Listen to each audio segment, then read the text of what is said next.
Would you welcome, please, most inventive gentleman, George Carlin.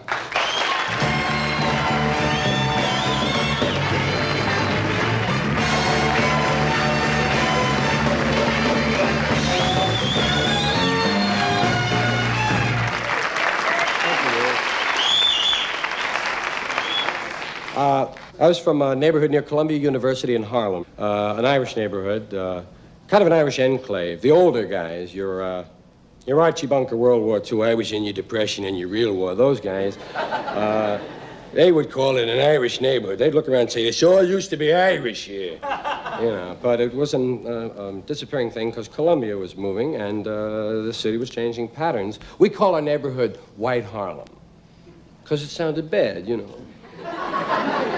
Where you from? White Harlem, man. The real name was Morningside Heights. And that sounded so faggy. That word in context. When I was a kid, that word meant sissy. It had nothing to do with sex. Faggy. A fag was a kid who wouldn't fight. A fag was a kid who wouldn't steal or jump on a truck and hitch a ride. Hey, he's a fag, he can't stay out till 10 o'clock. Faggy. And didn't, my neighborhood, that was it. Fag meant sissy. Queer was a queer, you know what a queer was. Yeah. Fag was a guy who wouldn't go downtown and beat up queers, right? That was the kind of neighborhood. You see, I gotta tell you, man, I gotta explain, where I'm from and what it's about, in my neighborhood. And what that street macho Irish gang fight thing was about, man. Chop fights. A lot of people call them chop fights. We call them slip fights, hanging each other up, man. Insults. You put guys down. Whenever you get teenagers together, boys, they're always putting each other down. And we would play the dozens. We would talk about each other's mothers. We didn't fool around about, hey, you got a new pimple, man. Hey, them shoes stink, man. Boom, we got right to it. Hey, where'd you go last night? I was out with your mother, man. We were into gang busting, gang fights, gangs, man, where cats would have jackets, man, with the name of the gang on it. It usually happened over a girl at a dance, one of your Debs. The girls in the gangs were called Debs. What are you? I'm a Tomahawk Deb. Hey, man, we're the Tomahawks, And there'd be a fight, and some girl, man, hey, man, what do you make it out? Oh, man, you killed the guy.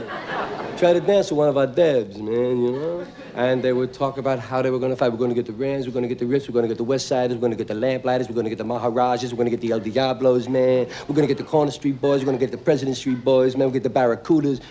Hey, those are the guys we're getting, man. Everybody would show with the same guys, so you'd party, man. And then one summer, grass, pot, marijuana swept the neighborhood, and gang fighting went away. Nobody wanted to fight anymore, man. Just went away. You would hear guys say, okay, man, I'll catch you after the fight, man. Right, man. Say, there was some studs in my neighborhood, man. Say, I could tell you. Say, what's happening? Nothing to it, baby. I'll be right back. Hey, catch you later. Say one thing. If you take 5 white guys and 5, I don't mean 5 any white guys. Let's take some Anglos, some really English, Irish kind of white guys, and 5 black guys, and let them hang around together for a month. And you know what happens? At the end of the month, those 5 white guys are standing and talking and walking like the black guys. You ain't gonna see the black guys going, well, hi there, hey, how are you?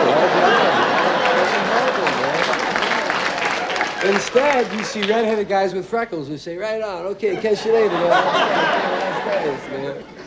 Puerto Rican was nice because it was music, man. I didn't understand it. I used to listen to Yankee games in Puerto Rican. Who cared about the Yankees, right? We were a National League neighborhood.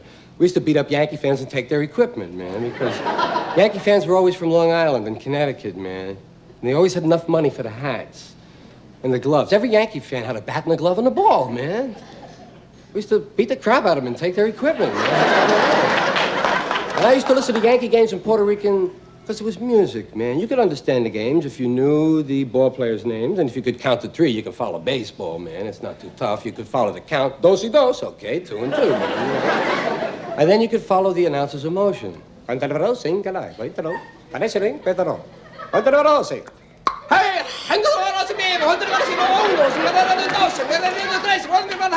Pepsi Cola.